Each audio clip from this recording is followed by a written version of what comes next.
In this episode, you will discover how to shift your inner experience when life has shaken what once gave it meaning. Welcome to Personal Development Mastery, the podcast that helps you gain clarity, overcome what holds you back, and take confident next steps towards a more meaningful and aligned life. I'm your host, Agi Keramidas, a personal development mentor and coach, and this is episode 604. In the following conversation, you will discover how presence can reduce unnecessary suffering. You will understand how to recognize and shift limiting beliefs, and you will learn a simple practice for creating a more peaceful and empowered inner experience. Before we start, if you would like to find clearer direction and take confident next steps towards a life more meaningful and aligned, I offer one-to-one coaching to support you on your journey. To learn more, visit personaldevelopmentmasterypodcast.com/mentor. The link is in the episode description. Now let's begin. From losing everything that gave his life meaning to rebuilding a completely new way of living, my guest today, John Hehn, has experienced a profound transformation. Joe, your journey took you across the world in search of healing. And today you help others transform how they experience life by understanding and working with their consciousness. Joe, welcome to the show. It's a real pleasure to speak. Thank you, Agi. Pleasure to be here. Yes. I look forward to exploring with you today if I could put it in just one short phrase, it's, I would say, shifting our inner experience. But I will put that aside for the moment. I was reading about your story, and there was a point that caught my attention, that you were speaking, a point that where you didn't want to die, but you didn't want to live either. That's how the description was. So I would like to start, if you take us there, what was happening inside you at the moment and outside, obviously, to create that? I like you, Agi. No messing around. We go straight to the good stuff. So this is a good question. Very good question. It's that gray area. And I think a lot of people have maybe dabbled with it, maybe dipped their toes in it, where they weren't interested in living, but they were scared to die. And I found myself on a bed in Bolivia. I'd been traveling all through South America, volunteering with children, teaching self-defense to women and volunteers. And that had come off a very kind of excruciating experience, because I wasn't just this vagabond, this world traveler doing this for a living. It was kind of an escape for me, because I was previously married and we had a very long relationship, very, very abundant life, but I couldn't see that life because I was obsessed with bills and success and like trying to create relationships that would serve me and looking at angles of what people had and what I didn't. And, just playing that game. And I didn't know that at the time, but had this beautiful wife, loving relationship, great group of friends, family, good job, climbing the corporate ladder in Chicago, great city.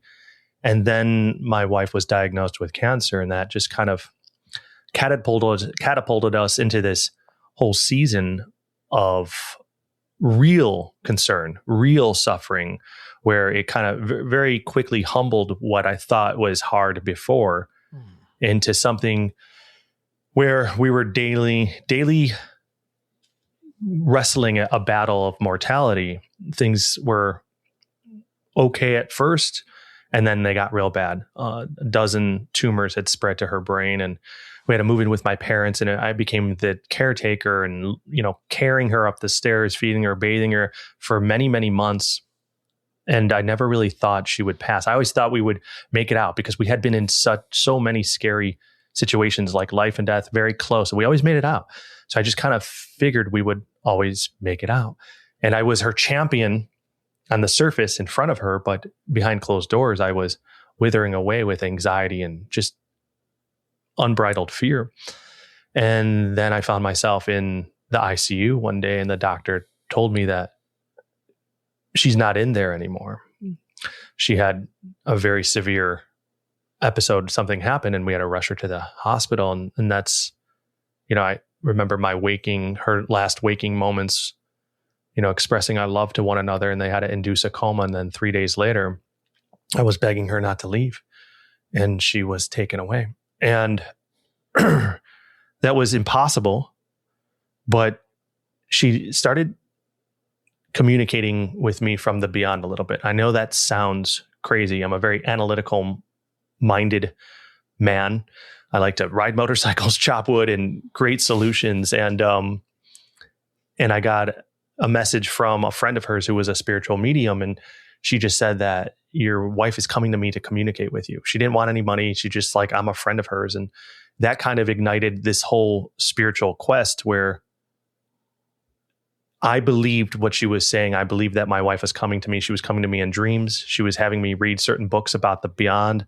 And so it opened up my awareness that this life is not what I have been told it is throughout my entire life.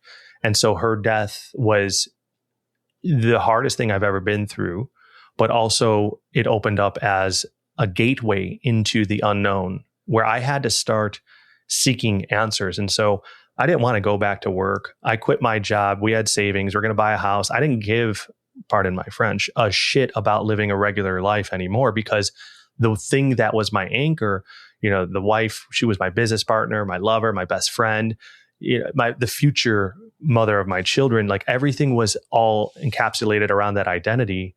And I lost being that myself. So I was left with nothing because I wasn't a corporate soldier. I wasn't this husband. And that's when I realized that identity is a falsehood, that it really is a facade that a placard that we walk around through society to kind of brandish in order to feel valuable, accepted. All this stuff I kind of made sense of over months and years. But basically I departed and said, I'm just going to go travel and soul search and figure stuff out.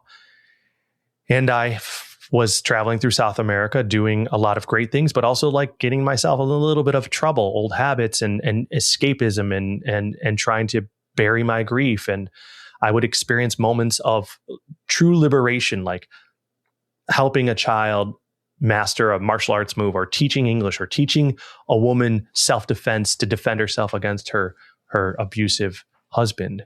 These powerful moments where my suffering would cease to exist because I was so encapsulated in the present moment that I didn't exist outside of it. Mm-hmm. And then my mind would steal me away and be like, you're a victim of your wife passing away. And then the world colliding in on myself, I would return to that place of deep grieving. And so I'm on that bed in Bolivia, and I was going through this way, just trying to force things to work. And then I found myself on the bed, and I got very, very sick. In Bolivia, you cannot eat certain things and drink certain things. And I found myself with everything coming out of me, and I was emotionally void. Spiritually, I didn't know what was going on. I had this understanding that my wife was guiding me and giving me signs and messages and encouragement and all that, which is good. But as a human, it wasn't enough. And so I knew I started having bad thoughts of I can't do this anymore. And that was the crossroads where I was like, I don't want to die, but I don't want to live. So what do I do? And it ignited something into me to say, maybe you're living the wrong way. Maybe the way you're living is not the answer. And then that curiosity sparked progression, growth, healing. And I started kind of gorging myself on personal development, self-help, religions, Stoicism and Buddhism and Taoism and Kabbalah and Sufism, and then all self-help stuff and New Age and spirituality as I continued traveling the world. and my wife is still a guiding force, but I would go to Italy, and I was there for a long time studying Christianity and Stoicism, and then traveling through Nepal, trekking through the Himalayas, studying Buddhism, and going to Tibet, and then visiting China and staying there, and just kind of really engrossing myself in the Tao. And so I would make my way to these regions to kind of absorb myself in this culture, in their belief systems, in their faiths, to just kind of soak it up and pull like what I wanted to understand, ultimately consciousness, and to understand that my interpretation of life was the deciding factor on the quality of my life. It wasn't external variables. It wasn't a circumstance or situation or others. It was how was I looking at that? And then how was I interpreting that?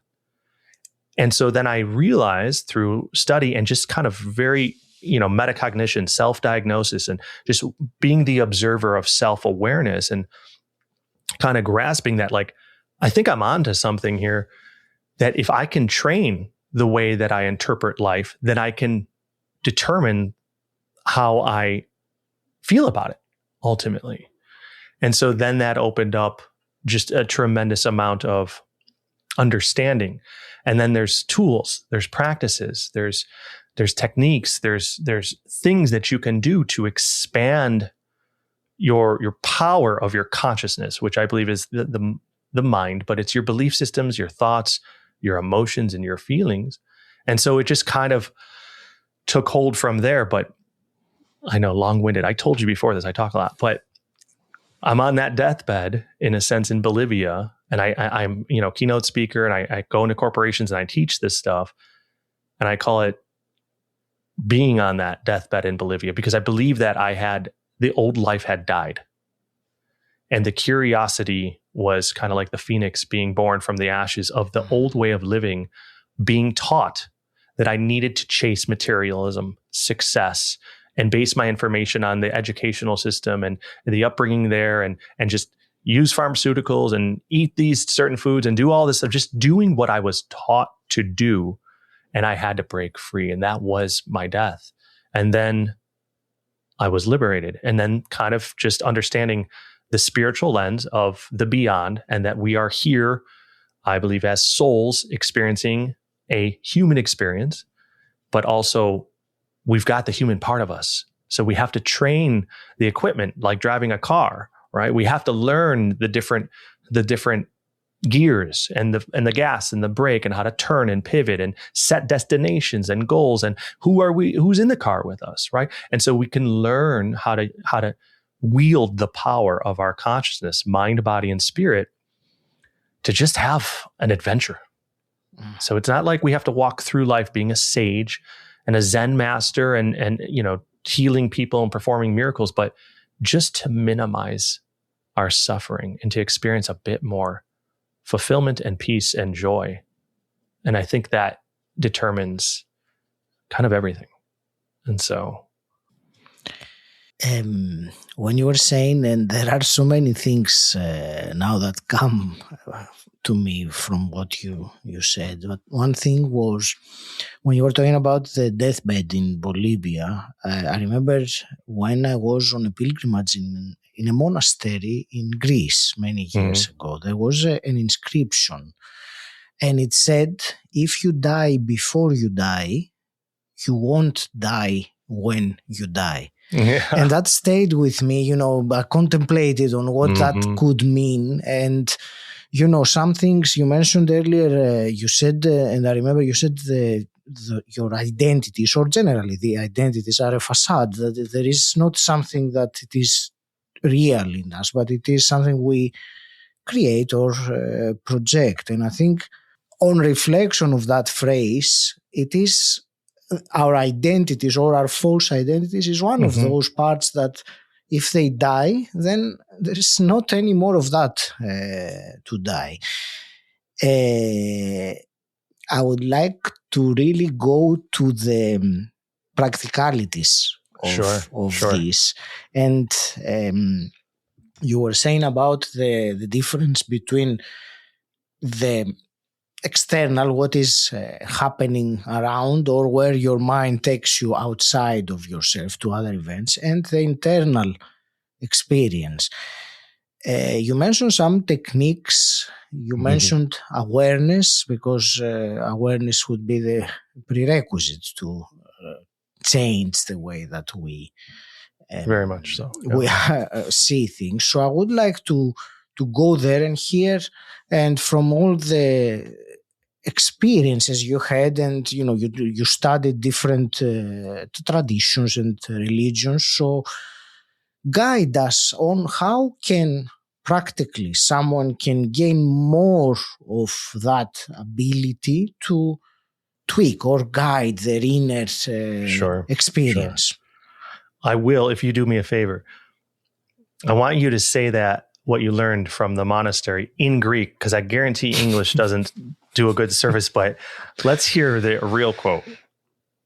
Αν πεθάνεις πριν πεθάνεις, δεν θα πεθάνεις όταν πεθάνεις. See, it sounds so much more lovely. It's like a poem as opposed to the English kind of mucking it up, So, let me just tell a little bit of something, just so people understand that this works, that what I'm about to share is not just like, hey, I read all these self-help books and here's the summarization. I left people off with that place in Bolivia and traveled the world, but I started realizing that if I really lean into this and understand that it's not that life happens to me, life happens through me. Okay. And so if I lean into that, then what can I change in life? And I started testing it, because I had eventually moved back to the United States and I was living in San Diego, and I didn't believe in the law of attraction. I was very much kind of obsessed with the non-attachment of Buddhism, where basically suffering is rooted in desire. What does desire mean? It means that we are not accepting reality for what it is. We are not accepting ourselves as a part of that reality, others, or the circumstance. So I kind of break being present is acceptance, right? But there's three different kind of functions or points of reality. It's me, it's the circumstance. Sometimes other people are in that circumstance. So we have some moving parts, and sometimes we accept others, but we don't accept ourselves in that moment. Or we reject the situation. I don't like this, but our family's there and we accept them. So there's different moving parts within what it means to accept reality or have non-attachment. And then I started learning about what some would call the law of attraction and manifestation. Others, theoretical quantum mechanics on how the quantum field is influenced by observation and consciousness, let's say. Again, theoretical, but a lot of the similarities between those two, let's just say, interpretations of the universe and the reality are very similar languages. And so I understood that, well, what do I want out of life? I want love again. I don't want to work for anybody ever again. I want to do well financially. I want to be a father. I want to stay here in Southern California. I want to travel. I want to have nice things, not because it defines my identity, but because I find peace or enjoyment or fulfillment within the experience of that thing. And that's what I've done for myself. I'm happily married to a beautiful woman, soulmate. I'll send you a picture someday of our very first date, and we had matching tattoos, the exact same tattoo. And I knew we were destined to be in this life together. And we have a 4-year-old, an expanding family. I have my own business where I teach basically consciousness into corporations and with executives, doing well. The reason I'm not saying all this is not to gloat and everything, but I had a great life before and I couldn't see it. And it had to be ripped away from me for me to recognize that I was not appreciating the life, that I was looking for what life wasn't instead of what life was. Okay. So I'm not saying, look at me, I've figured it all out. No, I'm just saying now I'm present. And because I'm present, I believe I've arrived. Like I've crossed the finish line and summited the mountain. There are still things I want to achieve. I'm very ambitious. That stuff doesn't go away. That's human nature. That's ingrained into exploration and adventure. We are wanderers that want to see things and experience new heights. That's okay. That's beautiful. But not unless we're being present of where we are and what it took to come there, who we're with, and the beauty that is literally embracing us, of consciousness, of God, of spirit, of source. And so I teach this to individuals now so that they don't have to go through like the kind of nightmare revolution of their life of losing everything before it's too late.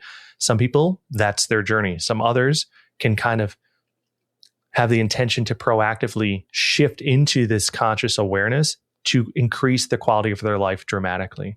And so the very first thing that I've already alluded to is presence. Presence is the reduction of suffering.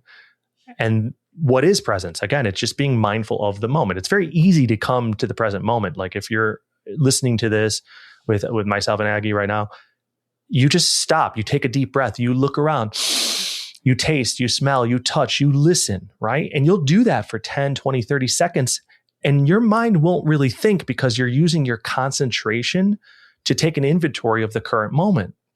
But then the mind won't like that. So it will try to steal your attention away from the present moment into something that is outside of the present moment. And that is the attachment. And we experience that. So presence is your liberation. It's your salvation from suffering. If you're, again, in an okay space, like if you have food and water and a shelter, like we're not talking about war zones here. We're talking about most people that are listening to this, driving to work or doing the dishes or providing for their families. When you are present, you are in a space where you have the highest chance of being at peace and accepting reality. So presence is the goal line. It is the destination. It's exactly what we should be shooting for. So now, how do we manufacture presence in our life? Through, as you stated, self-awareness.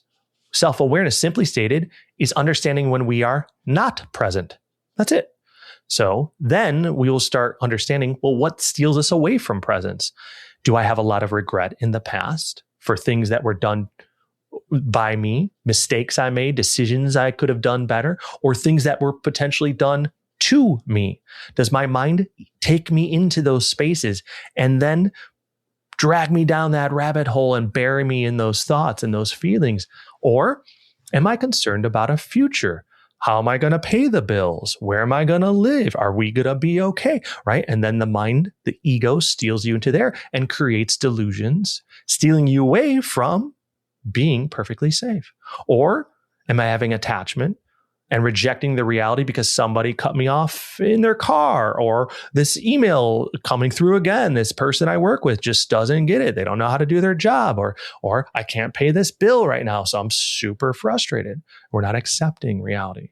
So presence is the liberation. Self-awareness tells us when we're not present, and then we can start defining the certain variables of our reality based on how we're interpreting that. So it then leads into what I like to call authenticity. So this is being present of ourselves, which I think is one of the most important focal points in transcending your consciousness to just create a different reality, is can I accept myself at any given moment within any circumstance or situation or around others?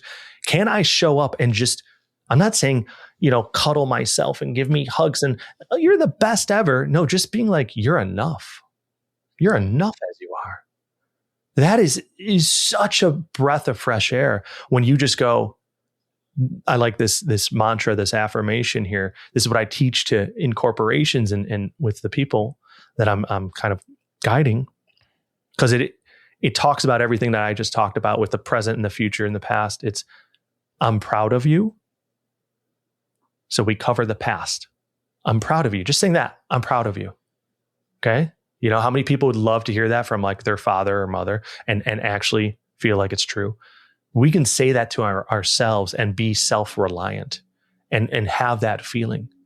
I'm proud of you. You're doing the best you can. That takes care of the present moment.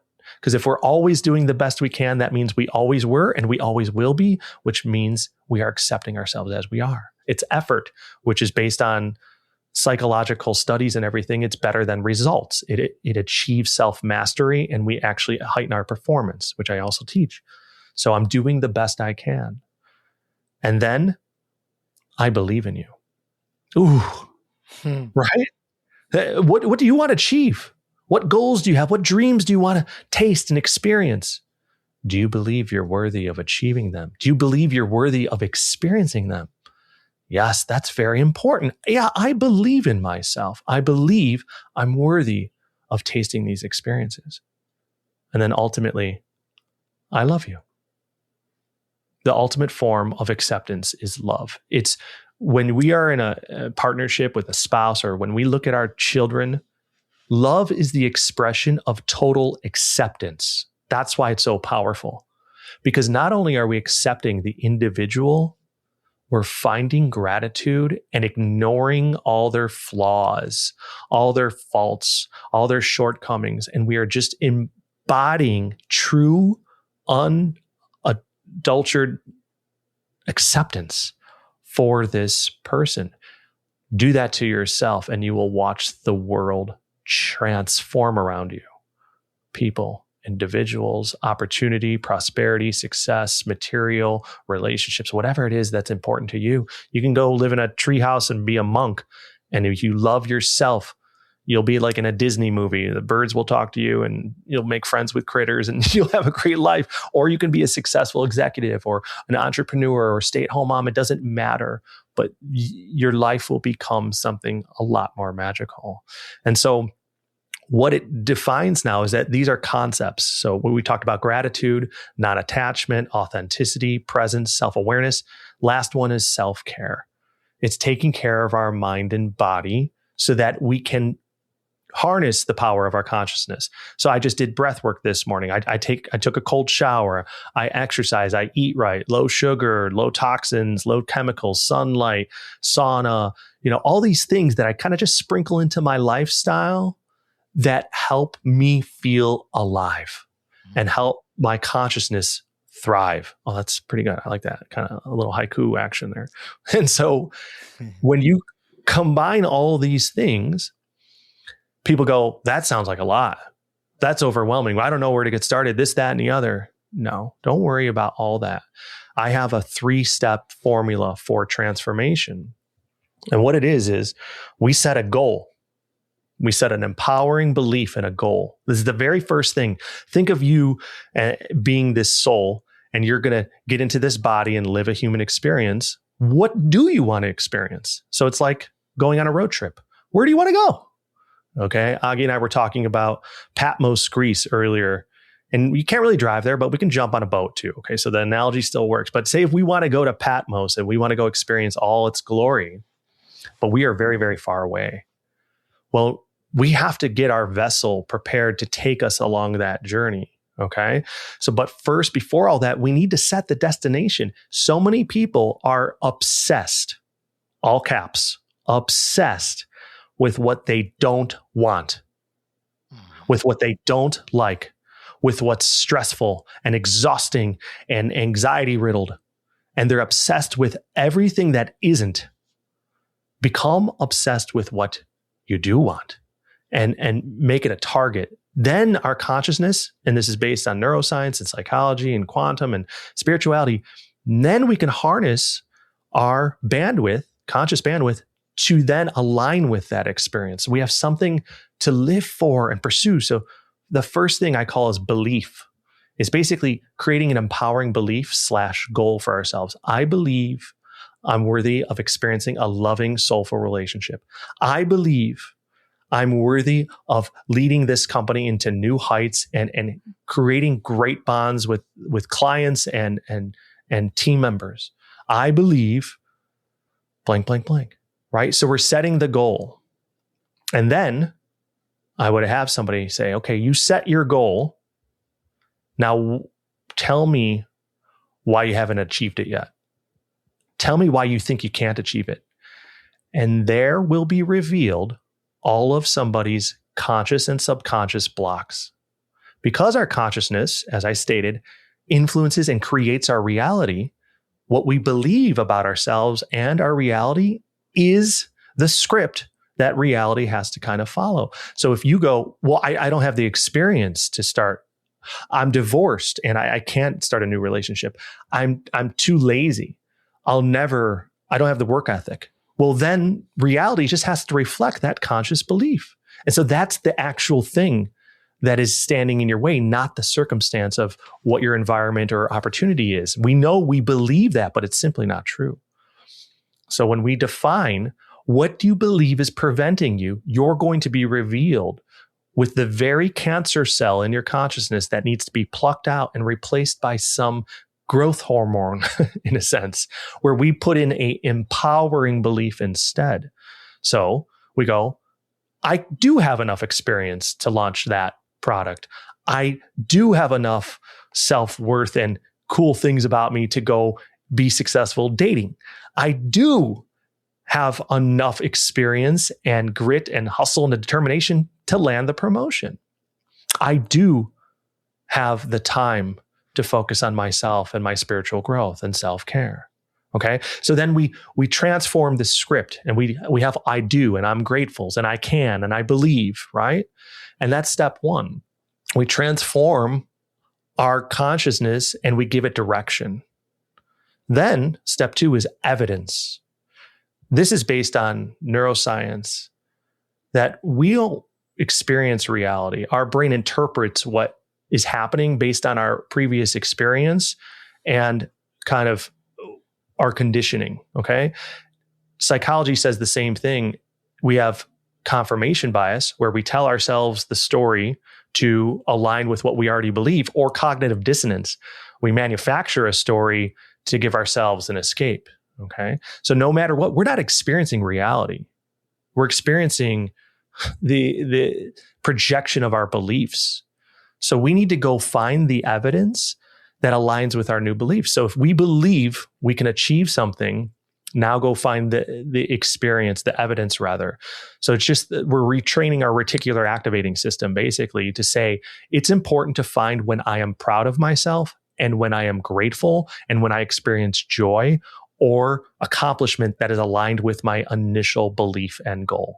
So I will create a kind of gratitude practice. It's actually like a reality practice of saying, when you experience certain things, you are going to notice them. You're going to embody them. You're going to allow the emotion to flourish. You're not going to tell your ego to steal you away from that moment. You're going to write that down. You're going to read it over and you're going to do it over and over again. And what this does, it builds neuroplasticity, retraining us to experience our reality that is now aligned with our belief system. Gratitude practice is seeing the positive out of the reality and therefore capturing that. So that is conscious evidence. Then we have subconscious evidence. We're going to use visualization, meditation, maybe some kind of imagery that we're seeing on our desktop for our laptop that is the goal. The family vacation, the successful career, finishing the marathon. We're going to have pictures of this, affirmations that we're writing on our mirror, because now we need to transform not just our conscious state, but our subconscious state too.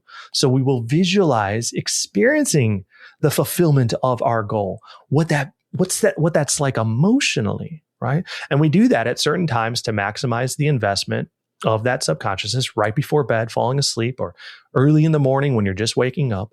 And you will visualize experiencing whatever you want to achieve, but then relishing the emotions of what it would feel like to do that. So what you're doing now with evidence is you're going out living your life and you're starting to believe in yourself because you're finding moments of pride and confidence and joy and peace and love. And then subconsciously, you're manufacturing that same reality through imagination. But the brain can't tell the difference between what's imagined and what's real. So it believes it's real. So you're living this dream life and your subconscious goes, this is my life. And you are now radiating with that conscious belief that you are experiencing this, which ripples out into the quantum realm and it refreshes all the subatomic particles to skip out of infinite potential and choose a singularity to turn around and become the reality that is aligned with your conscious state. Law of attraction. You attract what you are.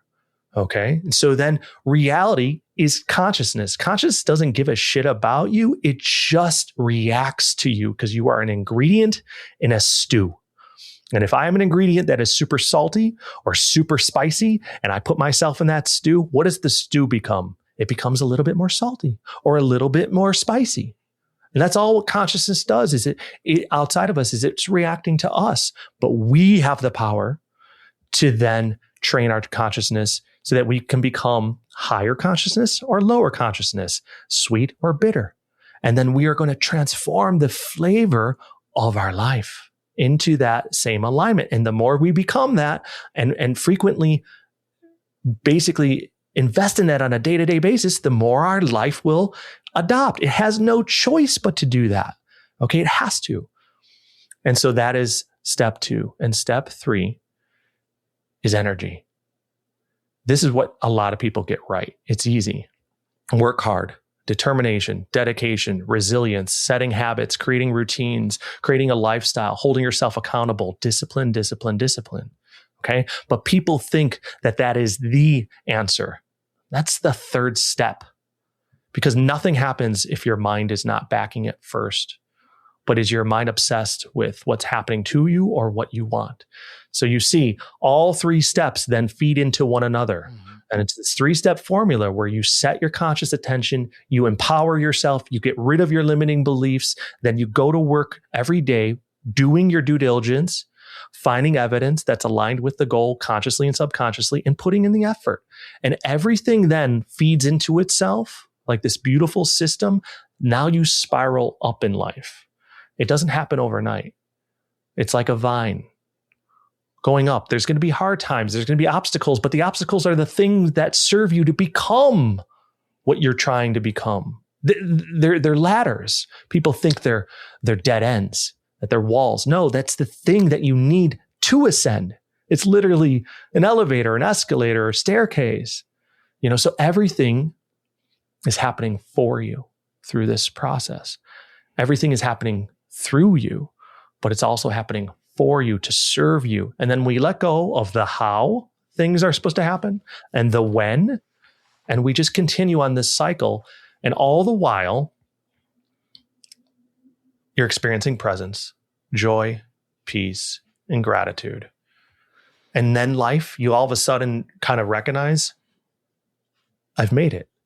And yes, I have more goals and more ambitions, but like I've already scaled the hardest summit and I'm going to scale others, but not because I was scared about not being enough anymore. Because now I believe I'm worthy and I can do it. And I just want to know what it's like to be on that mountaintop and achieve that goal and know this experience because I do believe I'm enough. Thank you for managing, I will use the word managing to compress all this that you said and all the 3 steps and how they, one leads to the other. It was very useful. What I still remember, it remained with me. There were actually 2 things, and I will start ending our conversation with this. One was, you said that many people obsess about what they do not want. Mm-hmm.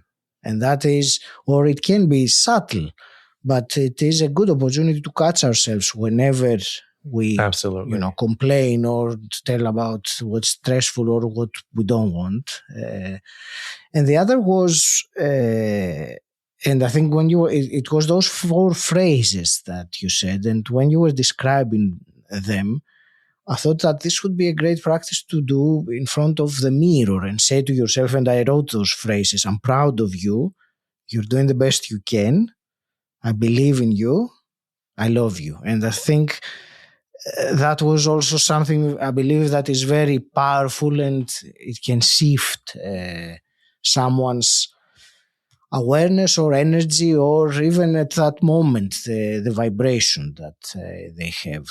So thank you for this Absolutely. detailed, but yet at the same time, compact presentation that you gave of this. We only had 30 minutes, so yeah, I had I know this is the topic of hours and hours that can be discussed for sure. And that's why I'm saying I appreciate that you managed to present it in such a way that it was both comprehensive and brief at the same time. Thank you. It only took 10 years to figure out how all this stuff intertwines. So, and imagine in 5 years, I'll know a lot more too and have some other version. But yeah, lots of trial and error. Such is life. When we choose to see it like that, it is that indeed. And I agree with you. Joe, I want to thank you very much for this fascinating conversation and to wish you all the very best with continuing your journey and your mission with what you do. I will leave it to you for your parting message to the listener of the conversation. Just question, I think, circling back all the way to Augie's first question.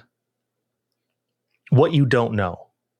That was a big thing that helped me kind of get out of that bed and fight to live is, what do I not know? Like, you don't have to rely on me or Augie or anybody else as a resource. You find the resource that speaks to you in that moment. You may,